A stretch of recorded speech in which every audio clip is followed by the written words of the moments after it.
Salam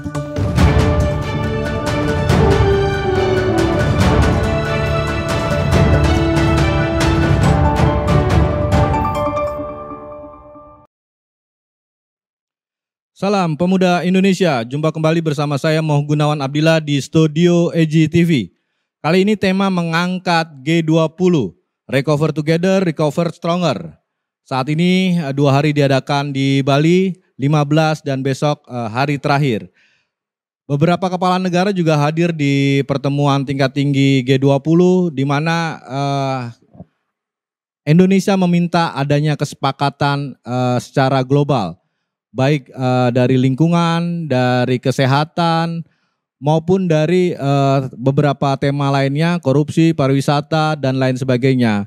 Bagaimana dunia atau planet ini menjadi hijau, jadi menjauhkan yang namanya karbon, batubara, bagaimana membuat biru planet bumi ini.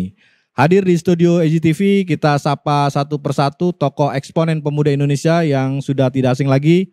Ada Bung Jojo, selamat malam Bung Jojo. Malam Mas Gun dan pemirsa EJTV. Ada Cawi, selamat malam Cawi. Selamat malam, Assalamualaikum warahmatullahi wabarakatuh. Ada Bung Tatang, selamat malam Bung. Selamat malam, Assalamualaikum warahmatullahi wabarakatuh. Oke, sehat semua ya. Jadi kali ini tema mungkin agak berat, kita go internasional, tidak hanya bicara di lokal. Jadi sesuai tema G20, eksponen pemuda juga harus ikut serta dalam pencapaian pertemuan tingkat tinggi G20. Di situ mulai dari awal tahun hingga akhir nanti 30 November, itu seluruh rangkaian pertemuan itu masing-masing menteri sudah membuat beberapa kesepakatan, mulai dari krisis energi, lingkungan, dan arsitektur kesehatan. Itu 3 utama yang penting.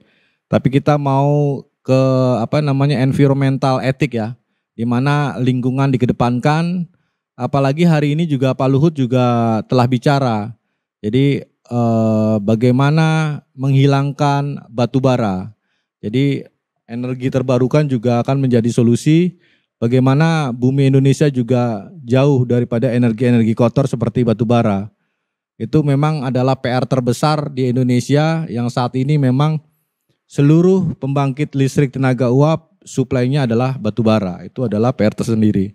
Jadi kita mungkin mau ada gambaran dari Bung Tatang mengenai KTT G20 dan tadi environmental etik. Silakan Bung Tatang.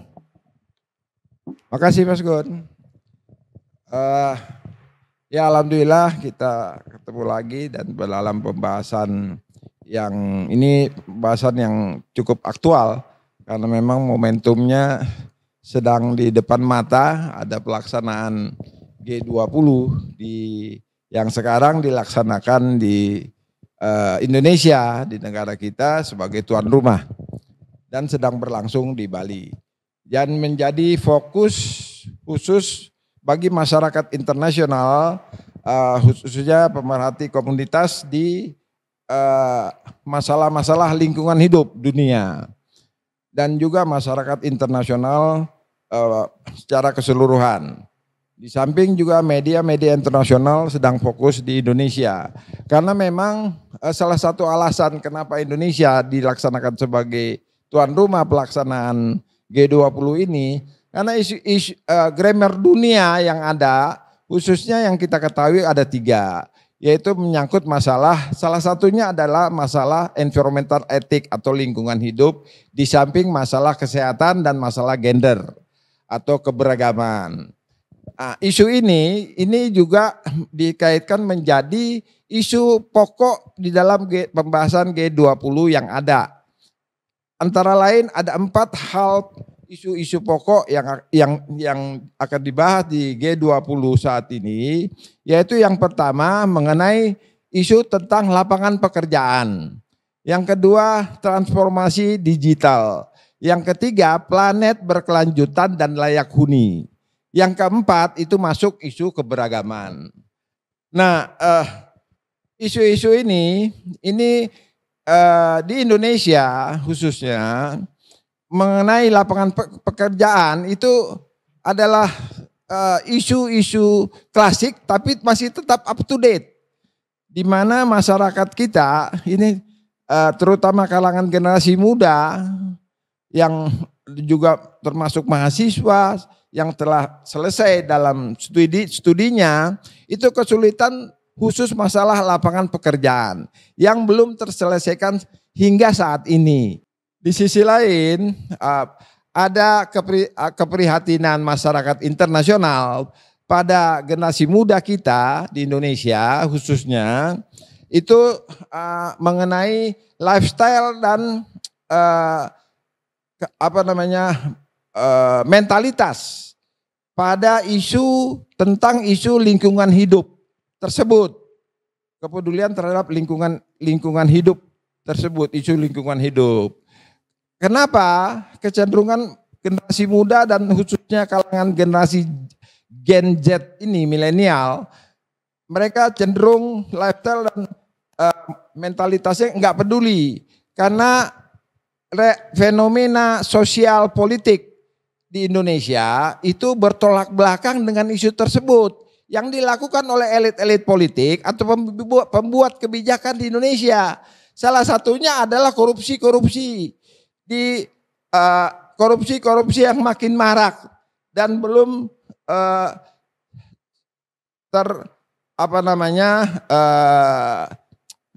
terkikis habis hingga saat ini, di mana feodalisme masih mencekram, belum sepenuhnya hilang di kalangan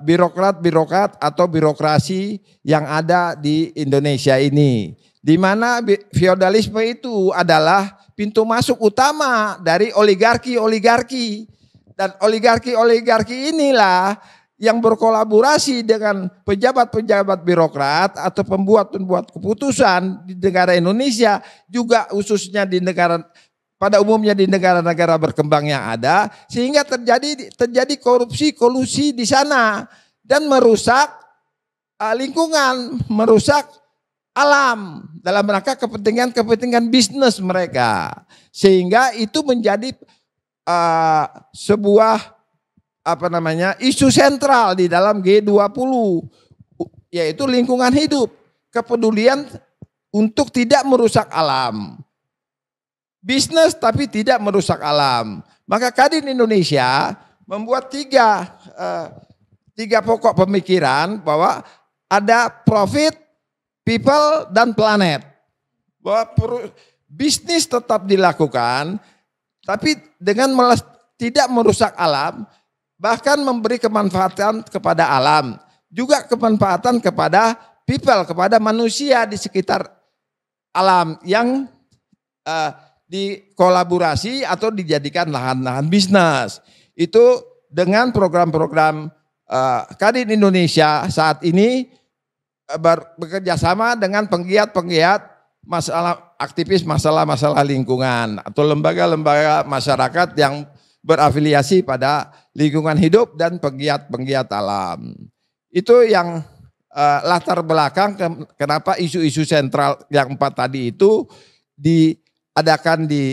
menjadi isu utama di G20 saat ini dan dilaksanakan di Indonesia. Oke, Bung Tatang. Seperti itu dulu sementara. Oke, kita lanjut lebih tajam dan lebih mengerucut lagi. Kita ke Cawi. Jadi pagi ini juga dalam konferensi pers Menko Marves Luhut Panjaitan menyebutkan dia akan menggantikan energi terbarukan dari batu bara yang memang bahan bakar fosil. Namun karena dia saking murahnya, hanya per 1 kilowatt hour itu 600 dibanding bahan bakar lainnya, akhirnya pembangkit listrik negara PLN sebanyak 127 dari 6.059 pembangkit di Indonesia itu menggunakan bahan bakar batu bara. Nah, menurut pandangan Cawi, kan target 2030 nih Indonesia dalam konversi pers itu menyebutkan ya mungkin akan tadi menggantikan energi kotor tadi dengan energi terbarukan. Nah, itu kita optimis atau seperti apa? Nanti kaitannya juga nanti Bung Jojo mungkin dengan korupsinya ya. Itu dulu, Cawi, silakan. Ya, G20 yang dilaksanakan itu sesungguhnya apa nilai manfaat yang bisa diambil oleh pemerintah Indonesia, dalam hal ini rakyat Indonesia. Karena setiap negara pada hakikatnya akan selalu mengedepankan kepentingan negaranya. Jadi tentu Indonesia punya kepentingan sendiri, Amerika punya kepentingan sendiri, Brasil punya kepentingan sendiri, dan seterusnya. Nah, bertolak dari itu, kita bisa petakan dari isu-isu yang coba digolkan misalnya. Taruhlah misalnya soal krisis energi. Indonesia memang cadangan energi fosilnya ya memang sudah mulai menipis. Misalnya minyak bumi misalnya. Sudah sangat sedikit. Yang tersisa ya masih batu bara.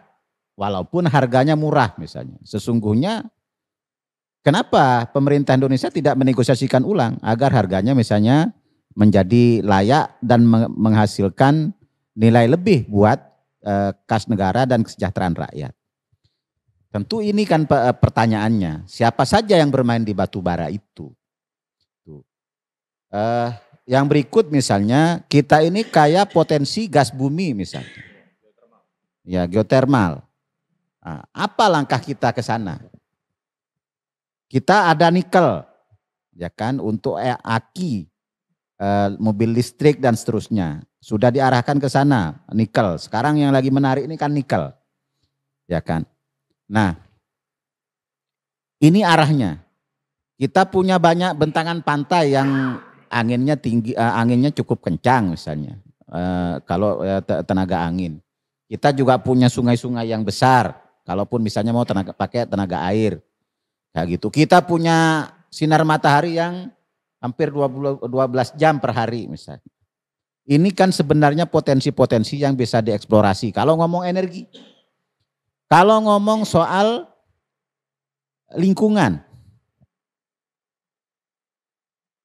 Di negara-negara Eropa sekarang ini, ya mereka kan praktis sumber daya alamnya sudah habis. Ya kan? Wajar ketika mereka mengedepankan isu-isu lingkungan. Bisa tidak misalnya pemerintah Indonesia itu mencanangkan setiap pohon yang ada di Indonesia ini dihitung. Dengan besaran seperti apa, dengan ketinggian berapa, menghasilkan oksigen berapa banyak. Nah, semua negara itu harus bayar ke Indonesia. Karena ini paru-paru dunia. Kayak gitu. Dihitung sebagai aset setiap pohon yang tumbuh itu. Karena dia menghasilkan oksigen. Nah, maka kita bayangkan kalau di rumah sakit, tiap tabung itu berapa nilai oksigen. Dan kita hitung setiap manusia ini setiap hari, kita harus menghirup berapa banyak oksigen. Dan itu dihasilkan oleh tumbuh-tumbuhan, pohon dan lain sebagainya. Demikian halnya misalnya, penambang tukang tebang hutan yang penggundul hutan itu. Dia harus bayar. Setiap satu pohon yang ditebang di hutan kita itu berapa? Harus bayar kompensasi. Kalau mau ngomong isu lingkungan. Begitupun misalnya batu bara. Pengusaha batu bara yang ngeruk batu bara habis itu tinggal kubangan. Ya kan, tidak bisa ditanami, tanahnya rusak, lahannya rusak misalnya. Apa tanggung jawabnya? Ya gitu. Ini kalau terkait soal lingkungan. Ya kan. Kesanakah arah G20 terkait dengan isu? Kayak gitu. Atau kita hanya misalnya didorong untuk minum air mineral. Ya kan? Yang itu misalnya perusahaan-perusahaan swasta yang punya. Kayak gitu. Sementara sungai-sungai yang tercemar segala macam apa? Action pemerintah, pusat, daerah dan seterusnya. Padahal misalnya taruhlah beberapa perusahaan-perusahaan air mineral itu pada umumnya dia adalah multinasional korporasi yang dimiliki oleh negara-negara lain yang ada di Indonesia. Jadi jangan tersesat kita dengan agenda-agenda itu. Karena setiap negara pasti punya agendanya masing-masing. Kalau pariwisata misalnya, it's okay. Kita punya tempat pariwisata yang sangat bagus untuk kita eksplor ke dunia. Agar dunia mengetahui bahwa betapa indahnya Indonesia ini. Tapi bagaimana infrastruktur kita? Ya kan? Bagaimana daya dukung kita sehingga kita ini menjadi destinasi wisata dalam skala yang lebih besar dan lebih luas. Misalnya, tentu hal ini menjadi agenda yang harus lebih serius dari pemerintah Indonesia. Bukan hanya misalnya menghabiskan sekian duit untuk mengadakan G20, ya kan? Tapi benefit jangka panjangnya tidak ada. Sehingga hanya berakhir di seremonial saja. Kayak gitu. Atau misalnya karena sekarang lagi booming nikel, isunya soal lingkungan dikedepankan misalnya. Bagaimana dengan potensi-potensi yang lain? Ini kan juga harus dieksplor. Bahwa kalau misalnya negara lain mau berinvestasi di Indonesia, kita memiliki banyak potensi untuk energi alternatif. Itu kan yang bisa diinikan. Bukan hanya soal nikel. Nah, ketika ngomong soal apa lagi? Beberapa pendekatan-pendekatan yang lain, isu-isu yang lain misalnya. Ini juga harus didalami. Seperti apa kepentingan nasional kita di situ? Seperti apa nasib bangsa kita di situ? Kayak gitu. Jangan juga misalnya kita ini hanya terjebak dengan glamornya acara. Kayak gitu. Misalnya perang soal Rusia dan Ukraina misalnya. Walaupun pada kenyataannya Putin tidak datang misalnya. Menlu datang. Walaupun digantikan oleh Menlunya. Tentu kan berbeda kapasitasnya. Atau misalnya sekarang yang ekonomi sudah mengarah ke Cina dan Amerika Serikat misalnya. Seperti apa peran Indonesia dengan politik bebas aktifnya. Hal ini tentu menjadi pemikiran besar kita dan agenda besar kita sebagai sebuah bangsa. Yang itu tidak boleh sekedar seremonial saja. G20 ini harus melahirkan sebuah bukan hanya sebagai gagasan-gagasan baru, tapi menjadi pondasi bagi kemajuan peradaban kita. Itu.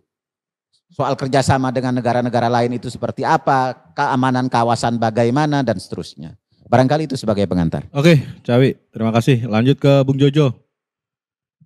Jadi kita masih dengan pernyataan Menko Marves ini kan, dia mengenai energi terbarukan, energi yang modern, berkelanjutan dan terjangkau bagi semua. Cuman Indonesia yang tadi sama pertanyaan ke Cawi, bahwa listrik kita itu masih menggunakan bahan bakar fosil, bahan bakar terkotor namun murah.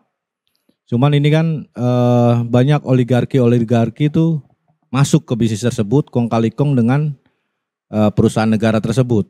Bagaimana batubara kita itu menjadi memang kebutuhan 127 pembangkit listrik itu.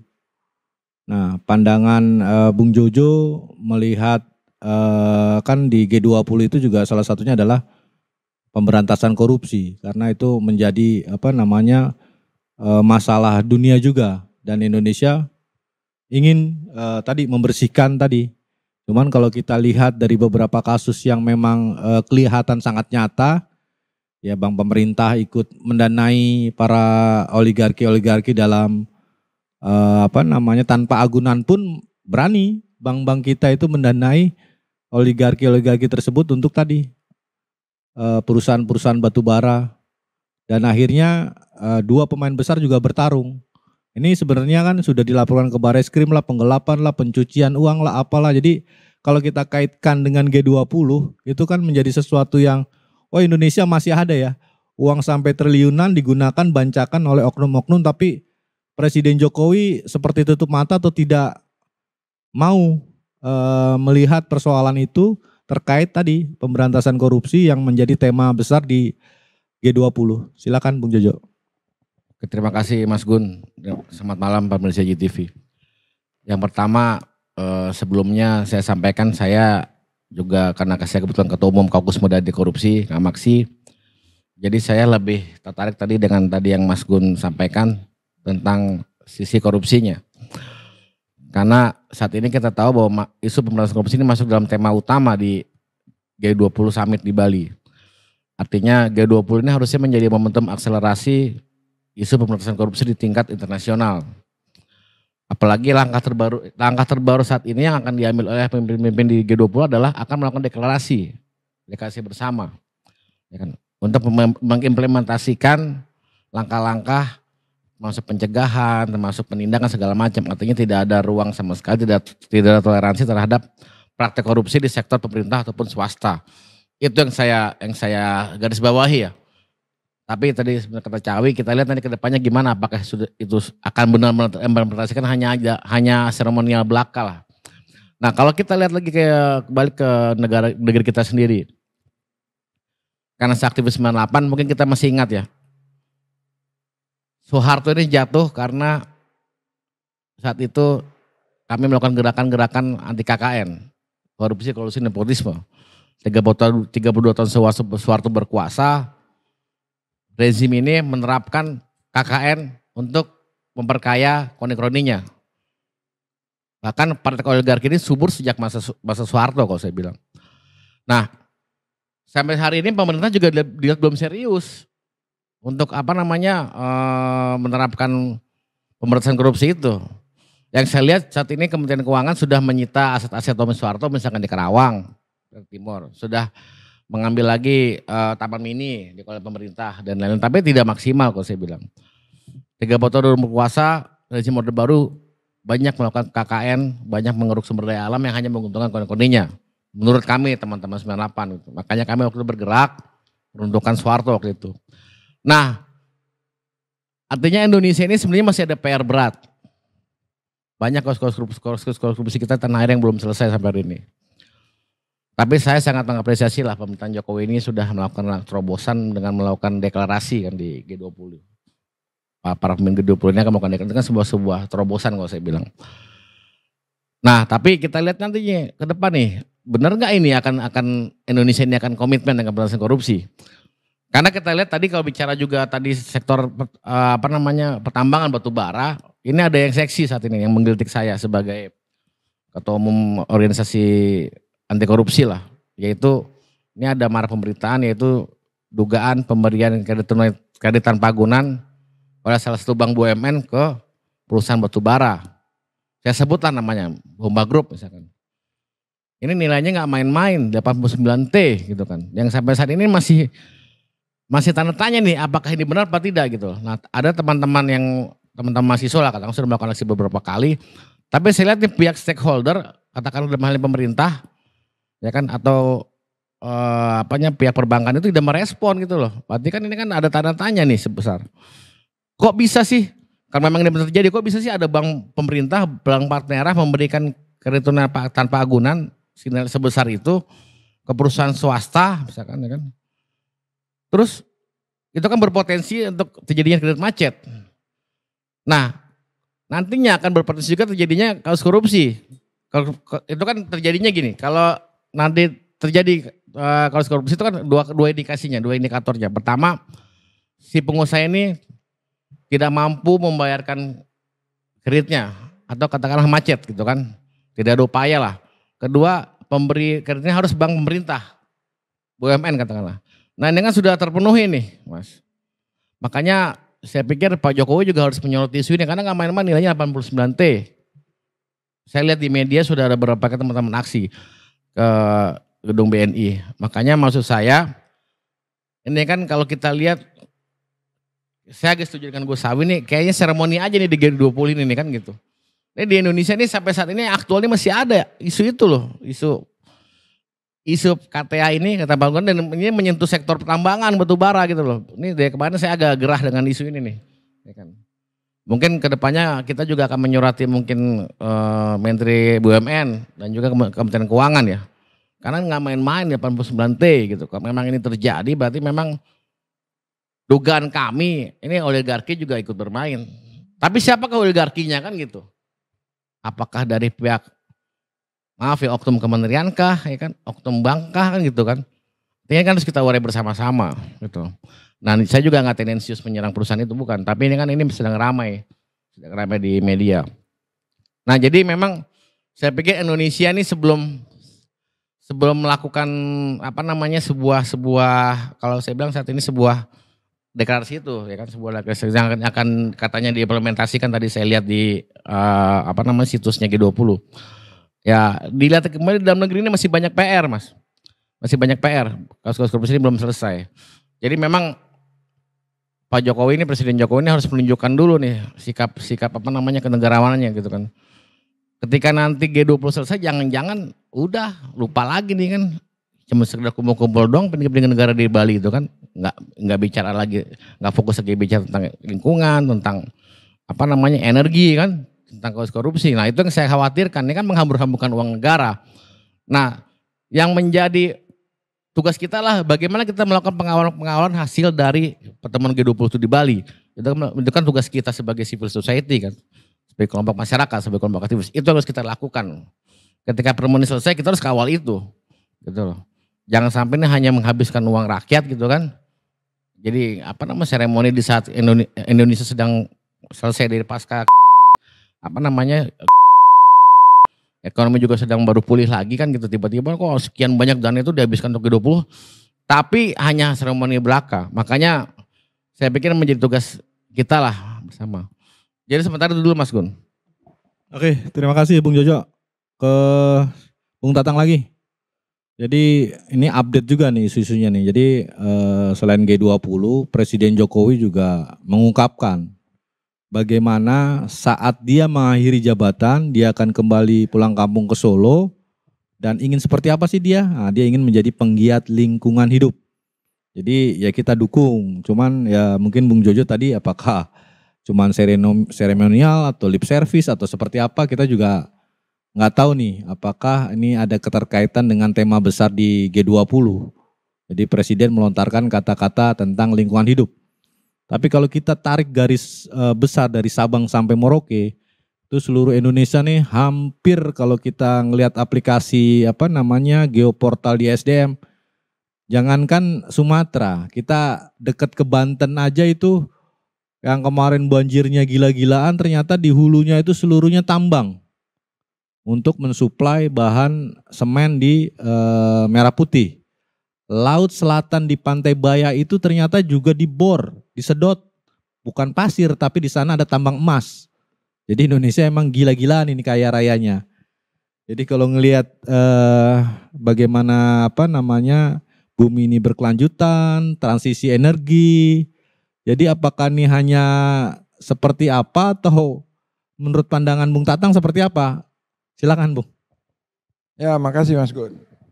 Jadi apa yang disampaikan kawan-kawan eksponen ini pada malam hari ini mengenai keraguan-raguan bahwa jangan sampai isu-isu yang ada dan solusi nantinya yang dihasilkan oleh pertemuan di G20 Bali ini, di mana kita menjadi tuan rumah, itu hanya menjadikan seremonial aja pada tataran lokal, tataran di negara kita. Kekhawatiran itu menurut saya itu adalah sebuah kewajaran dan itu juga ada di benak pada generasi muda kita yang ada sekarang ini dan yang saya katakan awal di kalangan generasi Z atau milenial, di mana populasi mereka ini di Indonesia itu data BPS Badan Pusat Statistik itu 53% di 2022 ini. Itu 53%. Jadi separuh dari penduduk Indonesia. Itu mereka kecenderungannya itu tidak peduli lifestyle dan mentalitas mereka, itu tidak peduli dengan isu lingkungan hidup tersebut yang menjadi isu global yang menjadi pokok bahasan di G20. Kenapa? Karena fenomena sosial politik yang ada, yang dilakukan oleh para pembuat kebijakan di Indonesia ini dan elit politik itu bertolak belakang dengan itu. Itu dengan adanya kasus-kasus korupsi yang dikatakan oleh rekan kita tadi, yang terjadi di badan-badan usaha milik negara, BUMN yang seperti kita ketahui beberapa waktu lalu sudah kita juga apresiasi langkah yang dilakukan oleh Kejaksaan Agung menginvestigasi beberapa kasus-kasus korupsi di BUMN, Krakatau Steel, termasuk di Garuda dan beberapa lagi di BUMN yang sudah ada tersangkanya yang bekerjasama dengan Mabes Polri. Itu kita cukup juga apresiasi. Tapi di sisi lain ada beberapa kasus-kasus korupsi seperti yang terjadi disampaikan oleh rekan tadi, sampai nilainya 85 triliun dugaannya itu di BNI. Itu PT Bomba. Ini nggak tahu bomba sebagai korporat atau bomba sebagai kiasan aja. Bomba tuh kalau di Betawi itu pergaulan, itu bomba dibilang Cina. Nah ini kita nggak tahu lah ya ituannya walam. Nah, tapi yang saya ikuti PT Bomba itu adalah sebuah korporasi PT.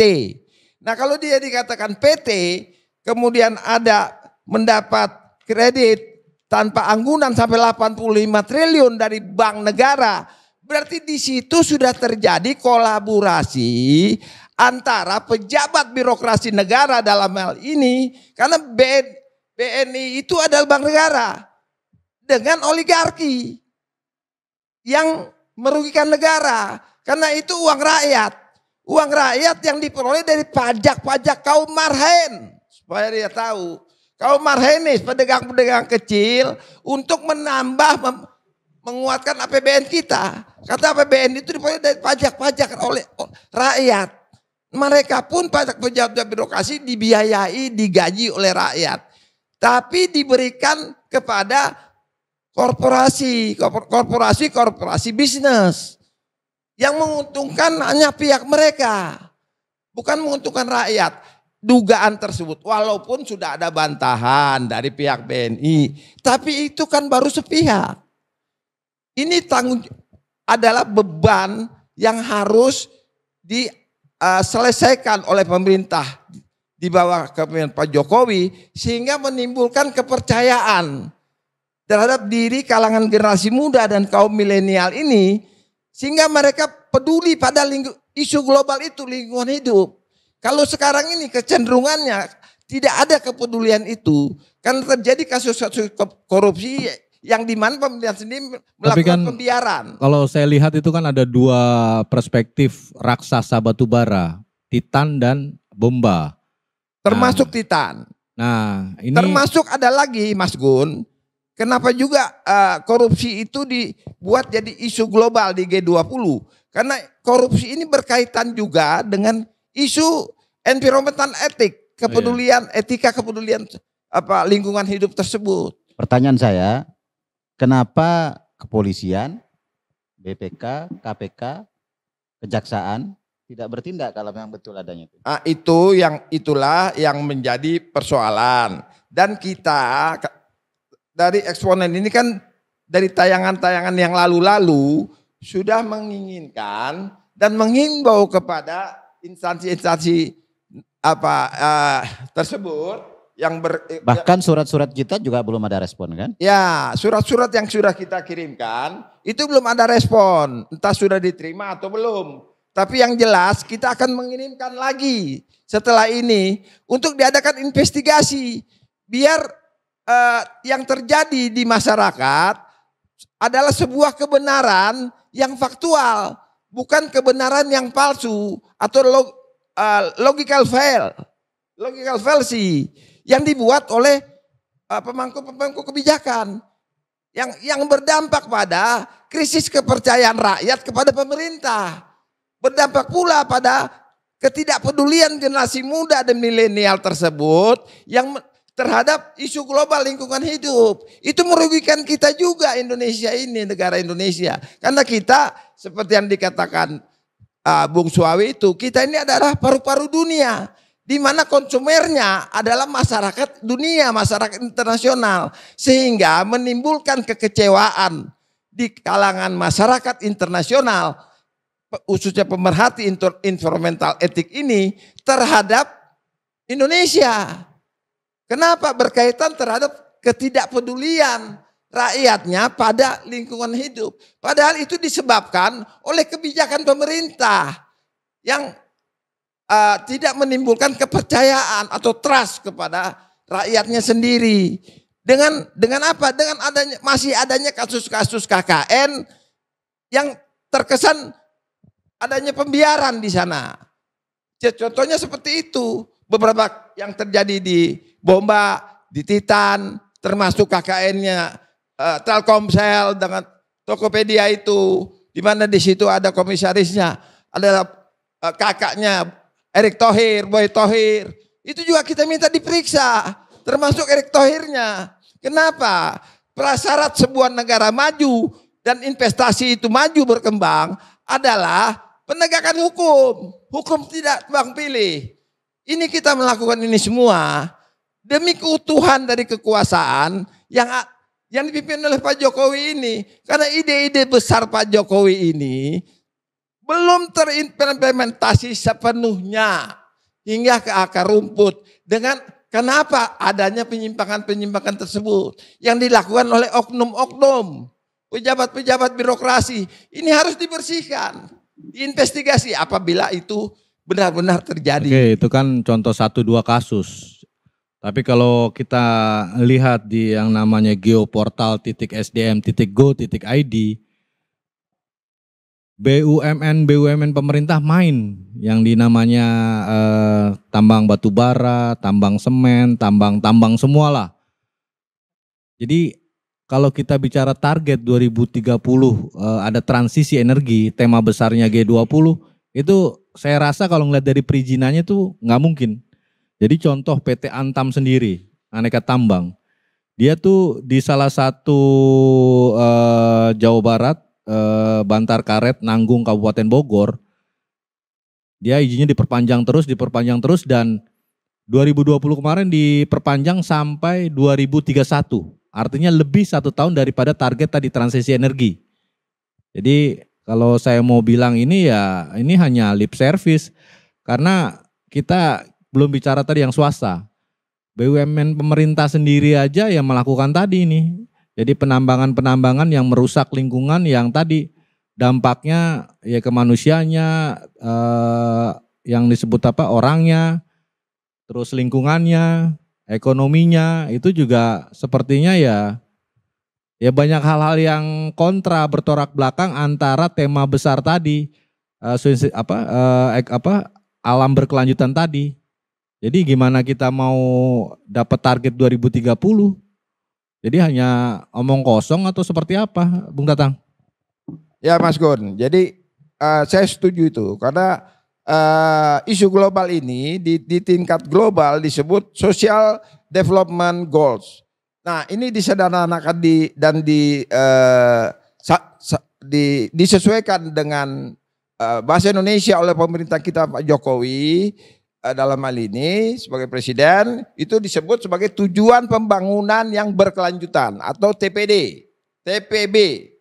Nah berkaitan dengan hal-hal tersebut kasus-kasus tambang ini yang disebutkan oleh Mas Gun tadi, bahkan bukan hanya tambang, termasuk hutan-hutan yang lindung yang dibabat habis digunakan untuk areal-areal sawit. Nah ini juga harus diinvestigasi lebih lanjut, diperbaiki, dibuat kebijakan-kebijakan baru. Karena apa? Itu yang tadi saya katakan, bahwa Pak Jokowi ini mempunyai ide-ide besar, tapi tidak ditunjang oleh operator-operator, khususnya operator ekonominya ini, para menteri. Karena kebijakan itu berkaitan dengan kecerdasan individual, berkaitan dengan kecerdasan pembuat kebijakan di sana, dan juga nasionalisme dari pembuat kebijakan tersebut. Jangan sampai pembuat kebijakan operator ekonomi Pak Jokowi ini adalah juga merupakan dia berkolaborasi juga dengan oligarki itu, melakukan politik dagang sapi atau politik transaksi di bawah meja. Itu jangan sampai terjadi seperti itu. Makanya harus diinvestigasi, dibuat kebijakan-kebijakan baru. Kita tidak anti oligarki. Selama oligarki itu tidak mempengaruhi kebijakan sehingga merugikan rakyat. Yang kita harapkan adanya oligarki itu mendeliver kemanfaatan, keuntungan bagi rakyat. Karena politik kita ini politik itu bertujuan politik kemanusiaan. Dan demokrasi itu adalah konsep demokrasi adalah peradaban. Nah, peradaban di sana yang bisa menimbulkan optimisme rakyat pada tataran bernegara dan berbangsa. Tapi dengan adanya kasus-kasus seperti ini, rakyat semakin pesimis. Apalagi kita tahu bahwa krisis ekonomi ini udah berkepanjangan karena adanya pandemi, kemudian adanya kebijakan-kebijakan, naiknya BBM, listrik dan bahan pokok, lemahnya daya beli. Ini membuat rakyat semakin pesimis, tidak optimis. Artinya apa? Khawatirnya bahwa masyarakat dunia menganggap makanya demokrasi di Indonesia itu gagal dilaksanakan oleh pemerintahan Pak Jokowi ini. Akibat dari kebijakan-kebijakan para operator ekonominya yang beleng-beleng kata saya. Maka saya katakan operator ini harus memperbaiki kebijakan-kebijakannya, mengantisipasi kasus-kasus seperti yang ada tersebut, kasus-kasus tambang, sawit, bagaimana BUMN yang misalnya khusus untuk sawit, BUMN juga bisa ikut lelang. Ini BUMN sawit itu tidak bisa untuk lelang, tidak bisa untuk ekspor. Harus berusaha bekerja sama dengan perusahaan-perusahaan yang ada yang mengelola perkebunan sawit tersebut. Ini harus diperbaiki. Tapi sampai hari ini seperti kata Bung Soi tadi, itu secara global belum ada keinginan untuk memperbaiki tersebut. Di situ yang saya bilang, nasionalisme pembuat kebijakan operator Pak Jokowi ini, para menteri khususnya bidang ekonomi ini masih kita pertanyakan. Di situ, Mas Gun. Jadi operator yang betul-betul profesional di bidangnya masing-masing. Kalau nggak mampu, ya mundur aja. Ya, oke. Jangan sampai udah nggak mampu malah mau nyapres. Iya kan? Nanti ada tema yang lain nih tentang pencapresan ini. Kita fokus ke G20 dulu karena isunya update-nya ke situ. Itu jangan sampai. Ya. Cawi. Jadi kita udah mendengar apa yang dipaparkan oleh Bung Tatang bagaimana oligarki bermain. Nah, sebenarnya para menteri-menteri atau presiden yang hadir di G20 juga harusnya bisa mengkritisi Indonesia. Jadi yang namanya lingkungan berkelanjutan itu seperti apa? Tapi kalau kita ngelihat dari Sabang sampai Merauke ini semua dijajah. Jadi perusahaan-perusahaan patungan asing juga ikut menjajah seluruh bumi lautan Indonesia. Jadi mulai dari emas lah, minyak bumi, batu bara, sawit, hutan, apa-apa semua dibabat. Jadi yang Cawi tadi katakan di paparan sebelumnya mengenai seluruh dunia harus bisa membayar satu pohon atau pertambangan juga bisa memberi kontribusi untuk pohon-pohon yang ditebang itu juga sangat bagus. Tapi kalau ngelihat faktanya itu perizinan-perizinan yang memang sudah diolah oleh gabungan antara oligarki lokal dan asing itu udah menjamur. Jadi kalau kita buka portal SDM itu ngeri. Jadi semuanya itu terkapling begitu. Ya Freeport aja udah hampir ratusan ribu hektar dan itu rata-rata juga ngeri lah pokoknya nih. Jadi bangsa ini seperti apa sih sebenarnya? Jadi apakah di sana cuma tadi benar seremonial tanpa melihat data yang memang sudah terbuka nih di pemerintahan kita terbuka ini. Semua kelihatan dari Sabang sampai Merauke. Mulai izin bupati juga bisa nambang, izin gubernur juga bisa ikut nambang, izin menteri pun juga bisa ikut nambang. Jadi perizinan di kita ini longgar untuk para pemain uang lah yang paling banyak. Terus juga para komisaris juga para pensiunan yang memang pemikirannya juga hebat-hebat. Rata-rata bintang 3. Tadi juga disebutkan beberapa perusahaan oleh Bung Jojo itu juga kalau saya cek, saya profiling yaitu ngeri jabatan sebelumnya. Jadi staf intelijen ekonomi di Menko Polkam. Jadi dia menguasai Indonesia. Jadi dia tahu titik-titiknya. Jadi gawat ini. Silakan Cawi. Ya. Sebenarnya kalau kita mau coba lihat dari beberapa isu yang coba dibawa sebagai agenda Indonesia di G20, ini kontradiktif. Kontradiktif terhadap kepentingan nasional kita. Sehingga saya tidak tahu apakah yang merumuskan isu untuk dibawa ini memang berbasiskan data agenda kita sebagai bangsa, atau justru sebenarnya agenda, kalau istilah teman-teman, oligarki. Ya, bagi-bagi kapling lah kalau bahasa kita sehari-hari. Nah, kalau misalnya soal isu lingkungan lah misalnya, kita mau angkat. Contoh dengan kita IKN ya, itu berapa batang pohon ditebang? Ya kan. Terus digantinya di mana? Kan tidak ini juga.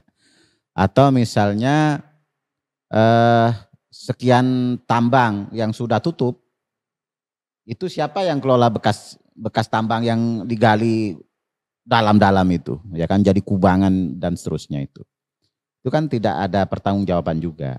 Kalau ngomong soal lingkungan berkelanjutan, artinya bahwa kita ini akan mewariskan bangsa ini kepada anak cucu kita.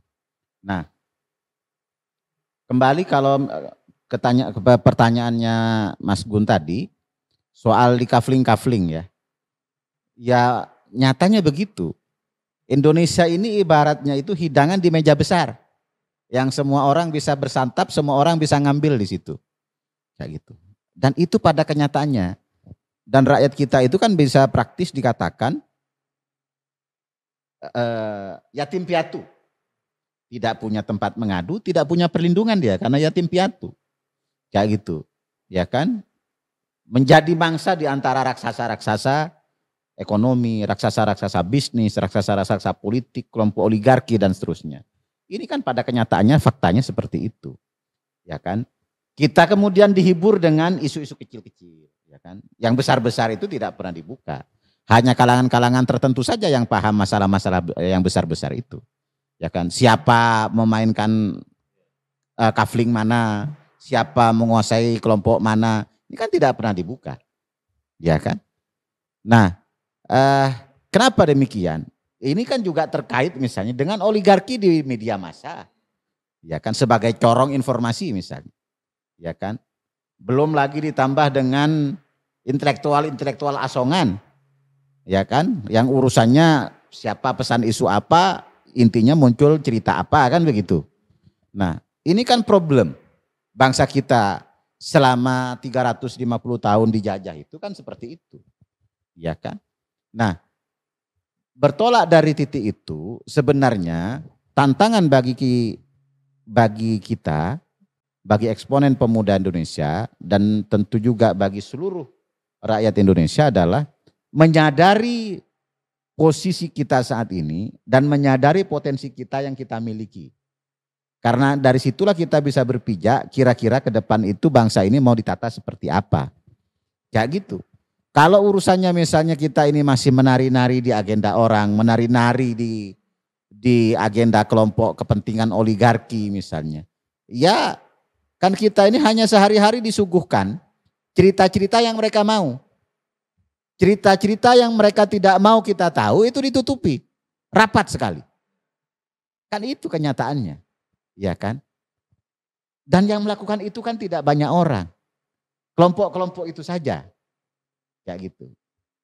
Karena itu kalau misalnya kita mencoba bersikap kritis, kita mencoba mengkritik beberapa hal yang memang perlu kita sikapi, menurut saya sih ini bagian dari tanggung jawab kita sebagai civil society, sebagai kelompok masyarakat.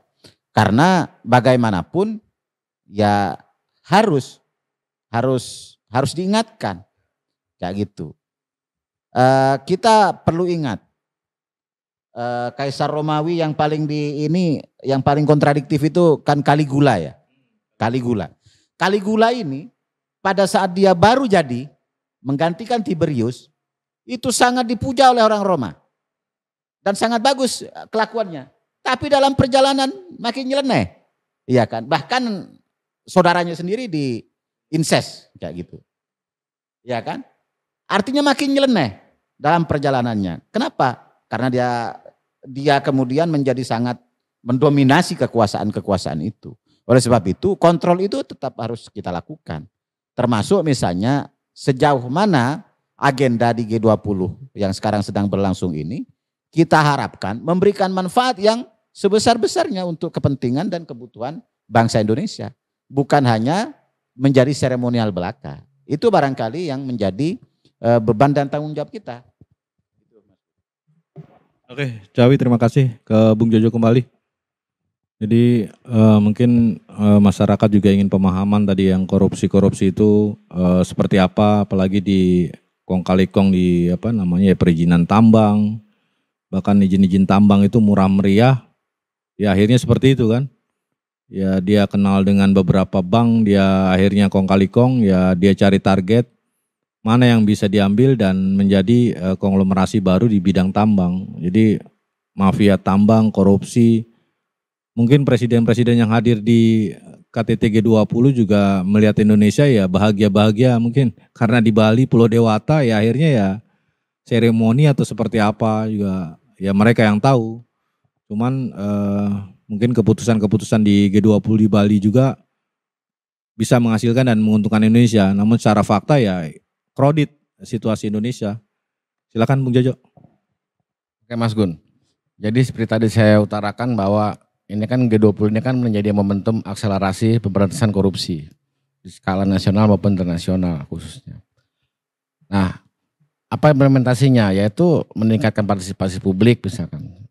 Terus mengembangkan regulasi misalkan. Mengembangkan regulasi yang sudah ada untuk hal preventif, pencegahan dan juga penindakan. Karena kita semua sepakat, bangsa ini sepakat dan juga internasional sepakat bahwa korupsi ini salah satu sisi yang menghancurkan sendi kehidupan berbangsa dan bernegara. Dan ini dialami oleh semua negara rata-rata gitu kan di G20 ini. Tapi di dalam negeri pun kita lihat saat ini nih, ini masih marak juga Mas Gun. Artinya sampai saat ini PR-PR dari pemerintah khususnya lembaga-lembaga negara, KPK, Kejaksaan dan Kepolisian ini masih banyak yang belum terselesaikan kalau saya bilang. Jadi memang harusnya ini diutarakan juga dalam pertemuan G20 itu bagaimana sih ketika ada kasus besar ini belum terbongkar apakah mereka ini terjegal oleh kepentingan oligarki yang kuat ya kan ataukah memang karena memang nggak ada apa ya political will, nggak ada keinginan untuk membereskan masalah-masalah ini. Nah, saya juga sorot ini kan karena mau masuk tahun politik, saya juga sangat sayangkan KPK Gus kalau saya boleh kritik ya. Ini kan lebih cenderung mengarah kepada korupsi yang ke arah politik gitu loh. Misalkan Ketua KPK beberapa waktu lalu bikin statement akan membongkarnya kasus kotak durian yang menyandera salah satu ketua umum partai misalkan. Kasus EKTP dan lain-lain. Nah, ini ada yang lebih darurat menurut saya, yaitu pemberian KTA oleh bank BUMN kepada industri sektor pertambangan. Saya kurang paham kalau bicara perbankan ya. Tapi memang yang menarik bagi saya gini loh. Ini kok pihak BNI, pihak BUMN ini atau Kementerian BUMN saya lihat belum ada klarifikasi yang detail. Terus kedua dari pihak mungkin Jojo perlu demo. Enggak bukan kalau demo sudah mungkin teman-teman kalau saya lihat di media teman-teman adik-adik di sana sudah itu benar. Bayangkan 89 triliun itu kalau digunakan atau diberikan itu kepada sektor kesehatan, pendidikan dan lain-lain itu banyak berapa juta masyarakat Indonesia yang terbantu gitu loh. Dan pertanyaan saya gini loh, apakah dibolehkan dalam pemberian KTA itu tanpa ada agunan gitu senilai sebesar itu? Ini yang sangat menarik buat saya. Saya nggak terlalu bicara tentang grupnya itu loh gitu. Tapi yang bagi saya ini menjadi PR bangsa ini gitu loh. Nah kalau memang itu benar terjadi dugaan itu artinya nih waduh kacau ini kan. Berarti memang perbankan kita juga bobrok. Ya kan? Ini bisa meruntuhkan sendi-sendi perekonomian bangsa ini. Makanya kalau saran saya kepada IGTV ya misalkan. Ini kan karena ini kan nggak main-main ya angkanya wah. Saran saya ini mengundang pihak plat merah ini, Bank BUMN ini dan juga Kementerian BUMN dan juga Bomba Group ini untuk hadir memberikan klarifikasi dan hak jawab lah kepada publik gitu loh. Karena saat ini masih membuat masyarakat ini gelisah di tengah momentum G20 Summit di Bali. Yang juga saya heran apakah Pak Menteri BUMN ini nggak malu gitu loh. Ini kan lagi rame Pak Erick Thohir gitu kan. Dia bisa aja kalau saya jadi Menteri BUMN ini bagi saya gerah. Di sini harus dibereskan kalau menurut saya ya. Kalau bicara tentang nawacita, saat ini Pak Jokowi sudah cukup banyak melakukan langkah-langkah yang saya bilang saya acungkan jempol lah. Dia menyita aset-aset Orde Baru tadi saya bilang kan, Kolonel Soeharto dan segala macam gitu kan. Nah tapi ini ada lagi Pak Presiden nih, ini persoalan perbankan ini loh, gitu loh. Yang saya masih heran karena saya bukan basis pendidikan saya bukan di perbankan, apakah dibolehkan nih Bank BUMN memberikan sebesar itu kepada pihak industri pertambangan tanpa ada agunan. Nah kalau dia nggak bayar pertanyaannya misalkan macet misalkan atau nggak ada niat untuk membayar, ini kan gimana gitu kan? Terus kan karena kan dia kan bisa masuk ke ranah tipikor, ya kan artinya ini sebenarnya bukan persoalan oligarki lagi, ini persoalan hajat hidup orang banyak ini perbankan ini kan. Nah kalau tiba-tiba bank itu kolaps, saya ini coba berpikir ya, bank itu kolaps gitu kan tiba-tiba karena pemberian gede-gedean kayak gitu, terus kita belajar di BLBI lah misalkan, ya kan, ingat kan dulu BLBI, ya kan? Banyak bank yang dibantu oleh pemerintah, ada yang kabur ya kan, ada yang bangkrut ya kan kalau menurut saya sebagai aktivis sia-sia aja tuh anggaran negara gitu kan, ada yang sampai hari ini masih buron ya kan segala macam lah. Nah ini kalau terjadi kayak gimana gitu loh. Artinya kan ini kan sangat membuat resah masyarakat ya. Dan jangan juga pihak oknum perbankan atau industri pertambangan bermain mata ya kan di saat kita ini lagi sedang memulihkan ekonominya pas gitu loh. Nah saya pikir selesai dari G20 Summit ini harusnya pihak stakeholder ya kan, dalam hal ini Kementerian BUMN, KPK gitu kan, mungkin kejaksaan lah, kepolisian ini harus menyoroti kasus ini saya pikir. Karena saya nggak tendensius bicara tentang grup ini gitu. Tapi yang menurut saya ini seksi buat saya adalah nilainya 89 triliun kalau memang ini benar gitu. Karena nggak mungkin teman-teman aktivis yang aksi sampai 6 kali ke kantor sana kalau ini nggak benar.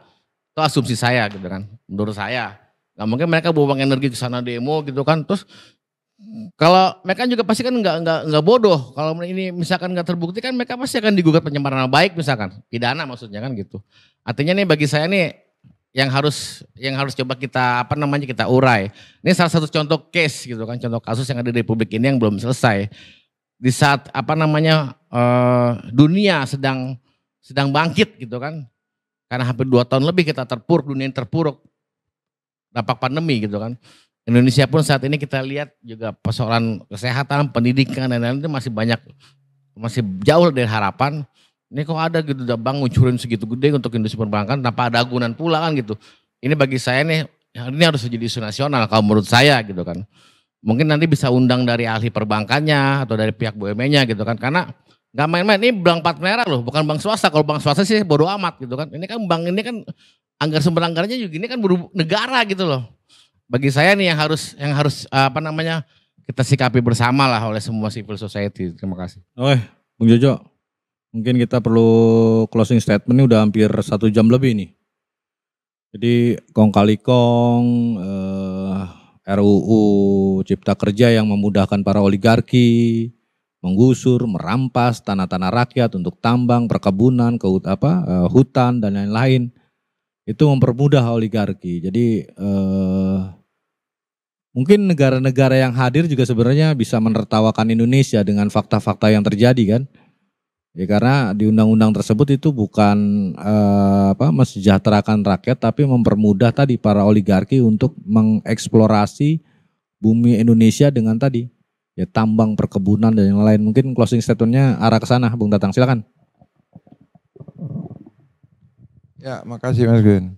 Jadi yang perlu diadakan lagi sebuah aturan atau regulasi yang bisa menjawab persoalan-persoalan tersebut. khususnya dari diusulkan atau dicanangkan oleh para operator-operator presiden ini yang berhubungan langsung dengan permasalahan-permasalahan itu. Ini bisa diusulkan kepada presiden sehingga dibuat regulasi baru yang dari pemerintah kemudian akan mengajukan ke DPR.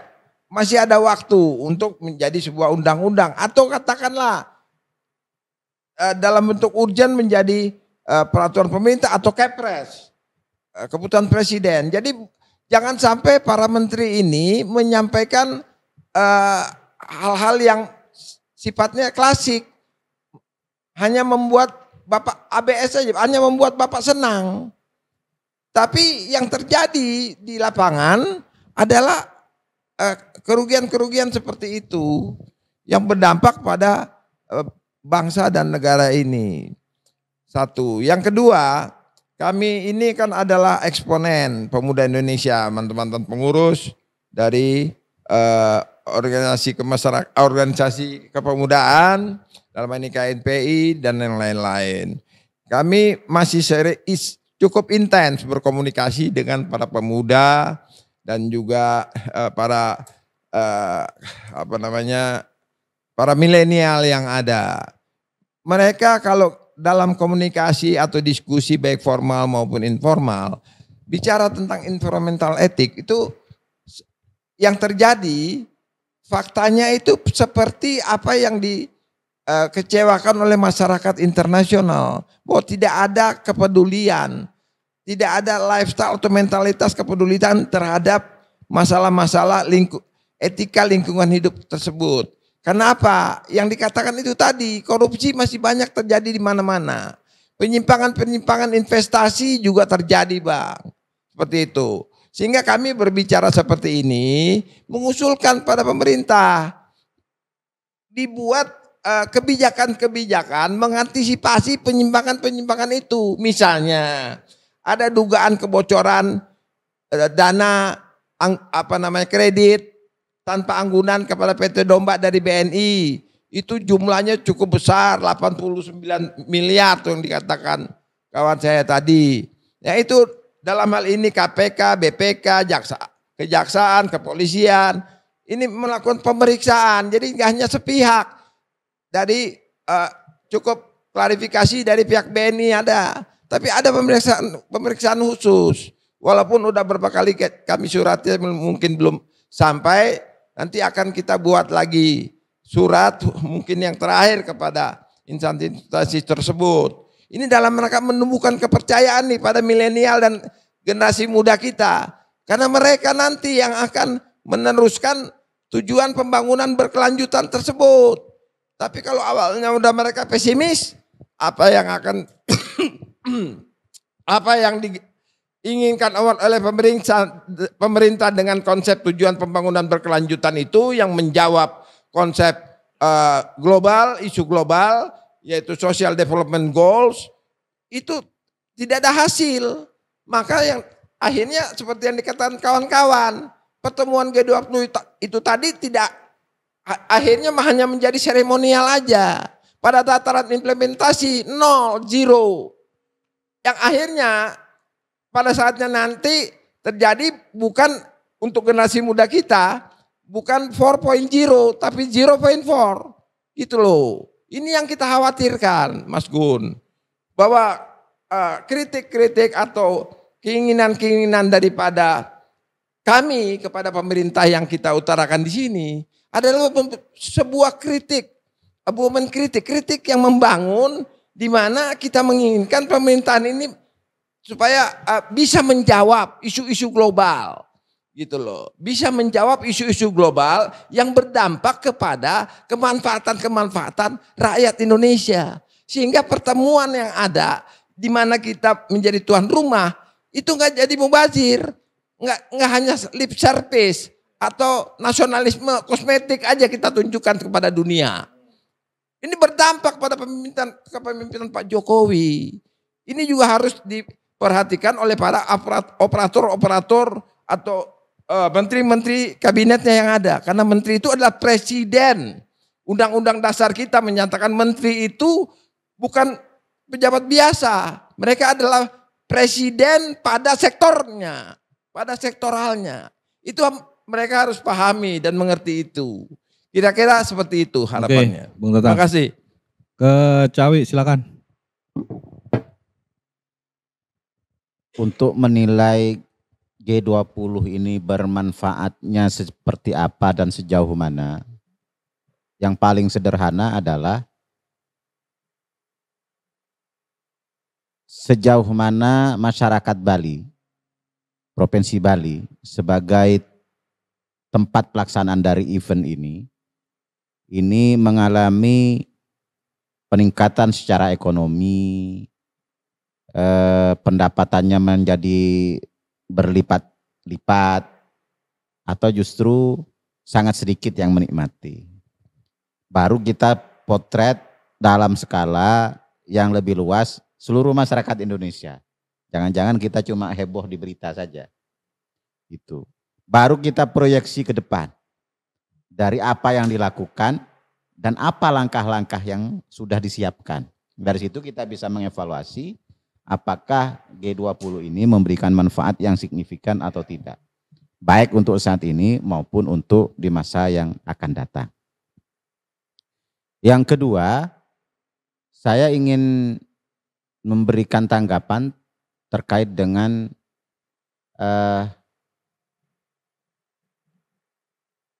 komitmen baik pemerintah maupun pihak swasta dalam hal membangun Indonesia secara bersama-sama. Tidak ada salahnya kalau misalnya pemerintah melalui bank plat merah lah ya, itu membiayai, memfasilitasi beberapa perusahaan untuk dia membantu meningkatkan pendapatan nasional kita atau pendapatan masyarakat sekitar. Tapi kan selalu problem di kita itu secara administratif sudah benar atau tidak, dari segi kemanfaatan seperti apa, dari segi pengelolaan bagaimana. Yang ini sebenarnya bisa dievaluasi secara menyeluruh, kayak gitu. Karena kan kita ini ada OJK, ada LPSK, belum lagi penegak hukum dan lain sebagainya. Nah, semua data yang sudah dikumpulkan oleh teman-teman itu siap untuk disampaikan ke instansi-instansi itu. Dan surat sudah disampaikan, ya tinggal nunggu feedback dari mereka tentunya kepada teman-teman eksponen pemuda.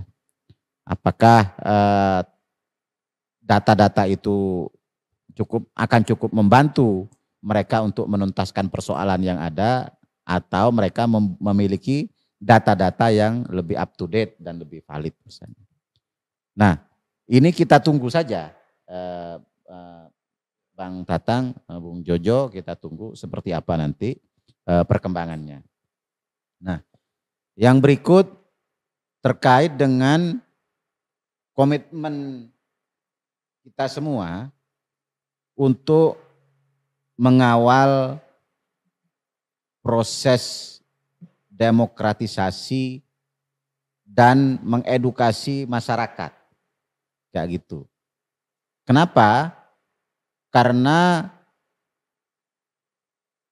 demokrasi ini berkembang ketika sekelompok orang kaya, pemodal-pemodal itu terganggu biasanya. Tapi ketika mereka sudah nyaman, ini berubah menjadi oligarki. Kayak gitu. Ketika kelompok-kelompok itu sudah nyaman, sekali lagi menjadi oligarki. Dan ketika mereka ini sudah sebuah negara sudah dikuasai oligarki, maka korbannya lagi-lagi adalah rakyat secara keseluruhan. Itu barangkali ikhtiar dan usaha kita selama ini. Kayak gitu.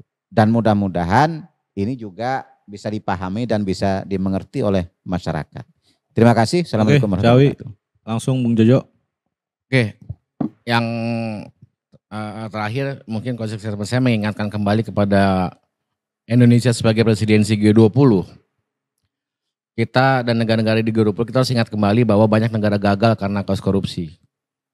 Contohnya Venezuela, Argentina sempat ribut, Afrika, yang terakhir itu juga ada lagi presiden yang kabur karena istilahnya diduduki masanya kan gitu. Nah tentu kita tidak mau ini terjadi di Republik kita. Kita ingat dulu bahwa tahun 98 kita sudah hampir memasuki resesi ekonomi, krisis moneter, inflasi tinggi, ya kan, ekonomi hampir ambruk gitu kan, terjadi kerusuhan dan lain-lain. Itu karena penyebabnya menurut saya sebagai aktivis 98 karena budaya KKN, korupsi nepotisme yang diterapkan oleh rezim Orde Baru saat itu. Sehingga semua sendi perekonomian kita hancur, sendi kehidupan berbangsa kita hancur. Makanya saat itu kami melakukan aksi besar-besaran mendesak Soeharto mundur kursi presiden. Nah, alhamdulillah sampai saat ini bangsa ini mampu bangkit dari keterpurukan. Kita mau menjadi bangsa yang besar gitu kan. Tapi juga kami mengingatkan kembali kepada pemerintahan saat ini yang akan datang bahwa isu korupsi ini menjadi PR yang sangat besar di Republik ini. Bayangkan saat ini sudah banyak kepala daerah gitu kan. Bahkan ada 2 menteri kemarin ditangkap ya kan. Ini karena kasus korupsi. Berapa banyak anggota legislatif yang ditangkap karena kasus korupsi. Ini menjadi catatan khusus bangsa ini ke depan.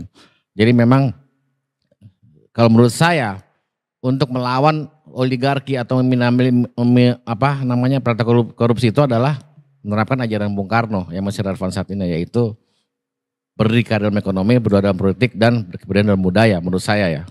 Artinya ajaran Bung Karno yang harusnya diterapkan oleh bangsa ini tuh menjadi relevan ketika bangsa ini dihadapkan kepada kepentingan kaum oligarki. Ini kan oligarki ini kan kalau saya bilang ini kan selalu ada di setiap rezim. Nggak mungkin bisa kita singkirkan. Tapi bisa kita minimalisir atau kita lawan gitu kan. Dengan apa ya itu? Kalau menurut saya ya menerapkan ajaran Bung Karno. Ya kan. Dan kita harus ingat kembali bahwa bangsa kita adalah bangsa yang besar. Ya kan, bangsa yang besar, bangsa yang disegani oleh negara-negara baik di Asia maupun di dunia. Ya kan. Jadi saya harapkan momentum summit G20 summit di Bali ini jangan hanya menjadi sekedar lip service, seremonial belaka, kalau bahasa anak muda nih koko-koko doang lah gitu kan. Ngabisin anggaran negara gitu kan, pengamanan yang jadi kayak kita dipertontonkan oleh sebuah film-film film-film action lah, banyak pengawalan yang ketat, ada armada, bukan itu yang harus dipertontonkan oleh ke masyarakat. Yang harus diperlihatkan kepada masyarakat adalah outputnya gitu loh. Jadi saya bilang bahwa kita lihat ke depan nih, Indonesia presidensi G20, mampu nggak Indonesia menjadi sebuah barometer dunia, khususnya negara-negara G20 ini gitu loh. Jadi kalau Indonesia ke depannya masih banyak praktek korupsi ya saya bilang Indonesia harus dianggap gagal sebagai negara yang berani memberantas korupsi, karena tadi kembali saya bilang saya ini agak kencang bicara ini karena saya miris Mas. 89 triliun ya kan. Dugaan 89 triliun diberikan oleh bank plat merah kepada industri pertambangan tanpa agunan lagi kan gitu.